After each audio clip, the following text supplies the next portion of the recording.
इंसान अपने जीवन काल में कितने किस्से और कितने हादसों का शिकार होते हैं।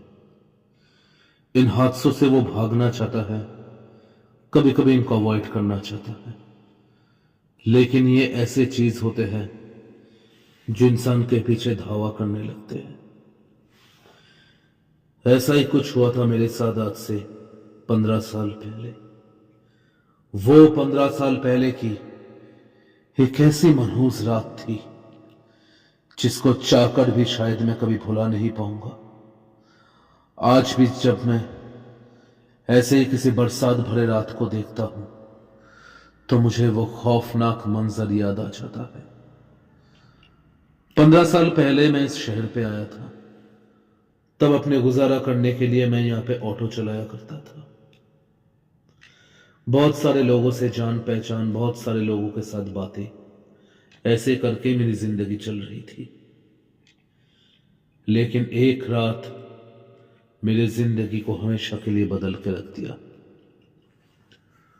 कभी कभी मैं ऑटो लेकर ओवर टाइम भी करता था। एक दिन मैं शहर के ऑफिस वाले एरिया पे एक ड्रॉप करके मैं लौटने वाला था। मैंने घड़ी देखा कि रात के ऑलरेडी 12 बज चुके हैं। अभी इतने रात गए कोई सवारी तो मुझे मिलने से रहा, तो क्यों ना घर लौटा जाए। वैसे अभी बारिश होने वाला था, बरसात का मौसम चल रहा था। जैसे ही मैं उस एरिया से निकलने वाला था, दूर मैंने अपने शीशे में देखा कि पीछे कोई मेरे हाथ देकर मुझे बुला रहा है। अरे, इतने रात गए यहां पे कौन है?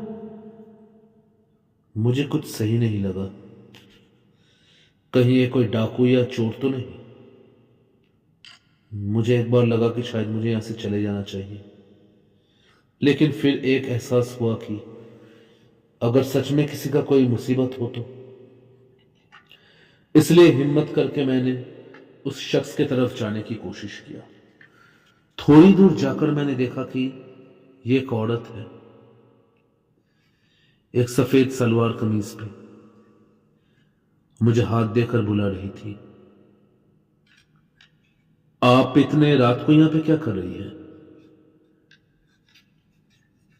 वो अपना सर नीचे करके मेरी तरफ बोली कि उसे कोई यहां से लेने आने वाला था, लेकिन वो आया नहीं, इसलिए अब वो घर कैसे जाए उसे नहीं पता। ओह अच्छा, ये बात है। हाँ, खुशकिस्मत है कि मैं यहां पे था।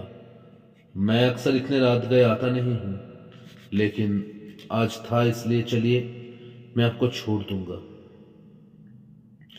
मैंने पूछा कि आप कहां रहते हो। वो 2 मिनट तक मेरी तरफ ताकती रही। फिर वो अचानक अपने आप ही मेरे ऑटो के अंदर बैठ गई। मैडम देखिए, थोड़ा बढ़ा के देना पड़ेगा आपको। इतने रात हो चुके हैं, और वैसे आप जाएंगी किधर? उसने कहा कि एयरपोर्ट वाला रास्ता लेने के लिए। एयरपोर्ट का रास्ता? क्या ये कोई फ्लाइट पकड़ने वाली है? लेकिन इनको देखकर लग तो नहीं रहा कि ये कोई फ्लाइट पकड़ने वाली है। लेकिन मुझे क्या है, मुझे जहां छोड़ना है मैं छोड़ दूंगा। शायद एयरपोर्ट के नजदीक ही इसका घर हो। ठीक है, मैं आखिरकार चलने लगा। चलते चलते मैं देखा कि बारिश के हल्के हल्के बूंदे नीचे गिर रहे हैं। बारिश में बाहर का नजारा बहुत ही अजीब हो चुका था। बारिश को चीरता हुआ मैं आगे जा रहा था। जल्दी से जल्दी इसको ड्रॉप करके मुझे यहां से निकलना है, यही सोचकर मैं और तेजी से चलने लगा। अपने शीशे में मैं उस औरत की तरफ देख रहा था। वह एकदम गुमसुम सी बैठी हुई थी। अच्छा, आपका घर एयरपोर्ट के किधर है?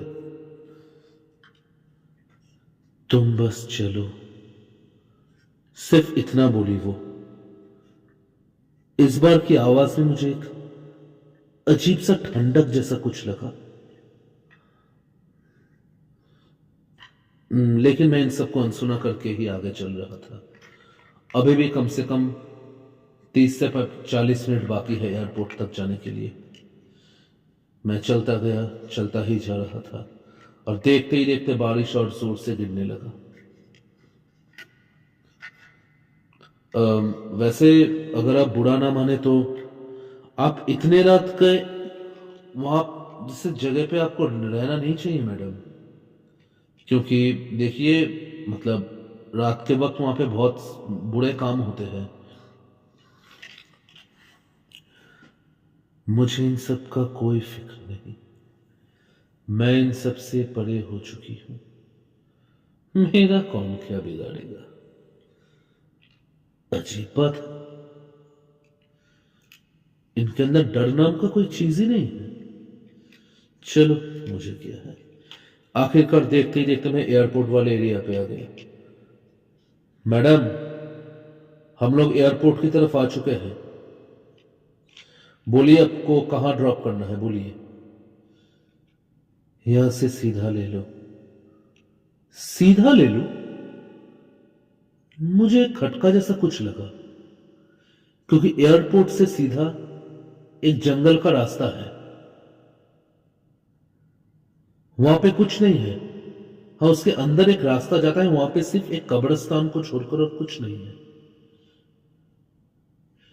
लेकिन ये औरत मुझे उस रास्ते में जाने के लिए क्यों कह रही है?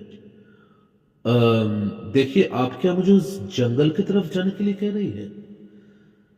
हाँ, उस जंगल की तरफ सीधा चलते चलो, तुम्हें आखिरकार मंजिल मिल ही जाएगा।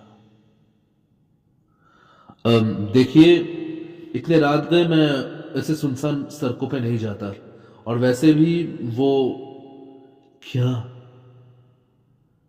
क्या तुम्हें डर लग रहा है?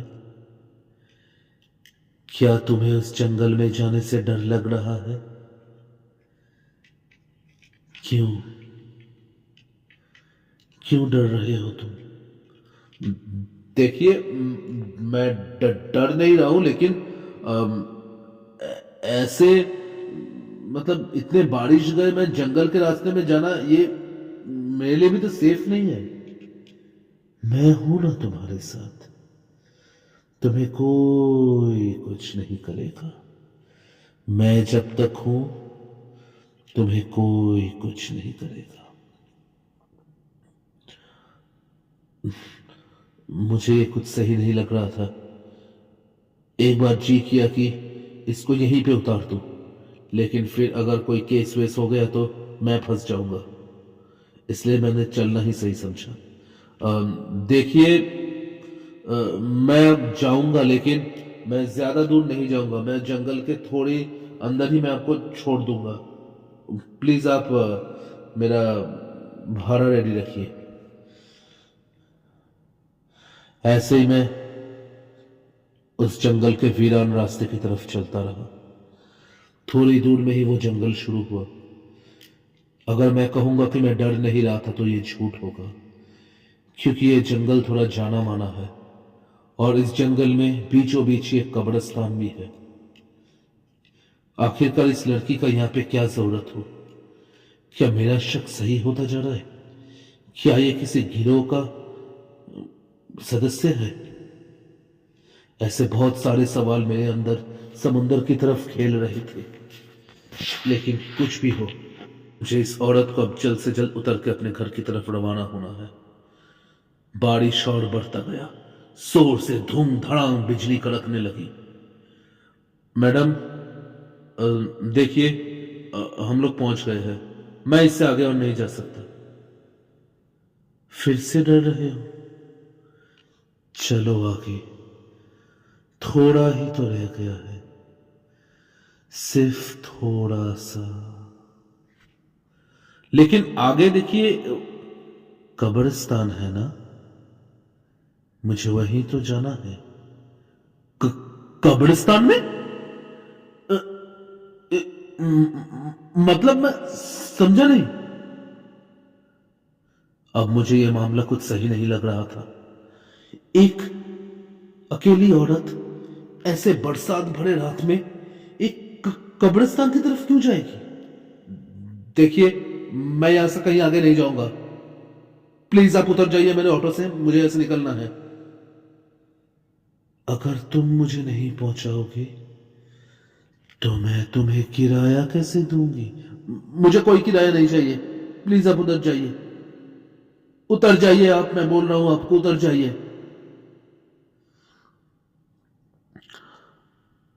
क्या तुम्हें डर लग रहा है? सच कहूं तो मुझे बहुत डर लग रहा था। मेरे दिल का धड़कन तेज होता गया। अ, ठीक है, अगर तुम इतना जोर देते हो तो सिर्फ थोड़ा आगे तक छोड़ दो, मैं उतर जाऊंगी। यह आखिरी बात मानकर मैं थोड़ा और आगे चलता गया। आगे चल के पहले मैंने ऑटो को दूसरी तरफ टर्न अप कर लिया। देखिए मैडम, हम पहुंच चुके हैं। आप मेरा भाड़ा देकर मुझे छोड़ दीजिए। वो औरत एकदम से ऑटो से नीचे उतरी, फिर ऑटो के दूसरी तरफ आने लगी।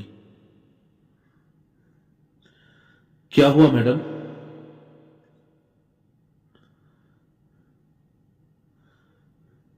अरे, ये औरत कहां गई? मैंने शीशे में देखा कि औरत तो है ही नहीं कहीं पे। अरे, अभी तो मैंने उसे उस ऑटो के पीछे जाते हुए देखा। कहां गई ये औरत? मेरा पैसा दिया बगैर भाग गई? लेकिन ऐसे वीरान जंगल में वो ऐसे कहां गायब हो सकती है? मैं ऑटो से बाहर निकलकर देखा, फिर भी वो कहीं नहीं थी। तभी अचानक पीछे से किसने मेरा हाथ पकड़ा। वो पकड़ बर्फ के शीतल जैसा था। मेरे शरीर का सारा खून मानो बर्फ होने लगा था। कौन है? पीछे मुड़कर देखा तो वही औरत थी। क्या हुआ? अपना किराए लिए बगैर ही जा रहे हो?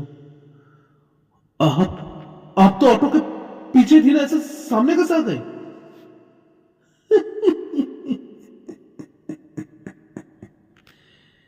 मेरे लिए दिशाएं कोई मायने नहीं रखती, समझी? मेरे दिल के धड़कन और तेज होने लगे। क्या तुम किराए लेने से पहले एक सच जानना चाहोगे? कि, क्या सच? मुझे छोड़ दीजिए, मुझे आपसे कोई किराया नहीं चाहिए। मैं ऐसे चला जाऊंगा। ऐसे ही मैं जाने ही वाला था, लेकिन वो औरत मेरे हाथ छोड़ने के लिए राजी ही नहीं थी। ये क्या हो रहा है? एक औरत का इतना मजबूत पकड़ कैसे हो सकता है? मैं चाहकर भी अपना हाथ छुड़ा नहीं पा रहा हूं। ये क्या बदतमीजी है? देखिए, आपका हाथ बहुत ठंडा है, मेरा हाथ छोड़ दीजिए। और आपका हाथ इतना ठंडा क्यों है? ठंडा क्यों ना हो, क्योंकि मैं इस वास्तविक दुनिया का तो कोई हूं ही नहीं। जैसे ही मैंने यह वर्ड सुना, मेरे रूह कांप उठे। क्या कहना चाहती है ये? आप कहना क्या चाहती है? देखते ही देखते उस औरत की आंखें लाल होना शुरू हो गई। देखते ही देखते उसका पूरा शक्ल पिघलना शुरू हो गया। उसका चेहरे का रंग बदल गया। हाथों की जगह सिर्फ हड्डियां आ गए, बड़े बड़े नाखून, उल्टे पैर। मेरे सामने जो खड़ी है, ये ये कोई इंसान नहीं, ये ये एक चुड़ैल है। ये एक चुड़ैल है। मेरा हाथ पकड़कर खड़ी हुई थी वो। मैं चाहकर भी कुछ नहीं कर पा रहा हूं। फिर देखते देखते वो मेरे सामने हवा में एकदम तैरने लगी। तुझे बहला के इधर मैं लाई हूं। आज तुझे मेरे हाथों से कोई नहीं बचा सकता। नहीं, नहीं, नहीं। मैं जल्दी से जाकर ऑटो के अंदर बैठ गया। ऑटो स्टार्ट करने ही वाला था, लेकिन ऑटो स्टार्ट नहीं हुआ। वो चुड़ैल वो चुड़ैल मेरी तरफ बढ़ रही थी, मेरी तरफ बढ़ रही थी, लेकिन अचानक एक जगह में वो अटक गई। वो अपने पंजे लेकर मेरी तरफ आने वाली थी, लेकिन वो मेरे आगे आ नहीं पाई। ये क्या हो रहा है? वो मेरे आगे क्यों नहीं आ पा रही है? तभी अचानक एक बार फिर मैंने कोशिश किया। अब ऑटो स्टार्ट हो गया। अब मैंने ना दिशा देखा ना कुछ, मैं सीधा ऑटो लेकर वहां से भागने लगा। मैंने शीशे में देखा कि वो चुड़ैल मेरे पीछे आ रही थी, हवा में तैर रही थी। वो मेरे पीछे मुझे मारने के लिए आ रही थी। मैं किधर जा रहा हूं, किस तरफ जा रहा हूं, मुझे कुछ नहीं पता। मैं सिर्फ ऑटो लेकर भाग रहा हूं। किधर भाग रहा हूं, कहां जा रहा हूं, कुछ नहीं पता। ऐसे ही देखते थे अचानक मेरा कंट्रोल खो गया और कहां जाकर मैं टकराया, मुझे कुछ याद नहीं। अगले दिन सुबह बहुत सारे आवाजों ने मेरी नींद खोली। मेरे सर पे बहुत चोट लगा था, हाथ पैर में बहुत चोट लग चुके थे। देखा तो बहुत सारे लोग मेरे को घेर कर खड़े हुए थे। मैं मैं कहाँ हूं? तभी वहां का एक ट्रैफिक पुलिस आकर कहा कि रात को मेरा एक बहुत बड़ा एक्सीडेंट हुआ था। एक्सीडेंट? एक्सीडेंट कैसे हो सकता है? मुझे याद है, मैं उस जंगल। लोग बोलने लगे, कौन सा जंगल? वो जो एयरपोर्ट के बस। लोगों ने कहा कि मैं एयरपोर्ट के पास नहीं हूं, मैं बल्कि एयरपोर्ट से दूसरी तरफ के एक जगह पे हूं। ये कैसे हो गया? मुझे याद है, मैं उस जंगल की तरफ गया था और फिर वो खौफनाक चुड़ैल। मैंने उन्हें बताया कि कल रात को मेरे साथ बहुत कुछ एक अनहोनी हुआ था, लेकिन कोई मानने के लिए राजी नहीं था। सबने कहा कि मेरा रात को एक्सीडेंट हुआ था। मैंने थोड़ी दूर देखा कि मेरा ऑटो एकदम उलट कर पड़ा हुआ है। आखिरकार उस ट्रैफिक पुलिस ने मुझे हॉस्पिटल में एडमिट करवाया और थोड़े चेकअप और दवाई के बाद मैं थोड़ा ठीक हुआ। घर पहुंचकर मेरे एक जान पहचान वाले से मैंने इस बात की जिक्र की। यह इंसान भूत प्रेत में एक विशारद था। भूत प्रेतों के ऊपर इसका बहुत अच्छा नॉलेज था। मेरी पूरी बात सुनकर उसने कहा कि मैं पिछले दिन जो देखा था वो सही है।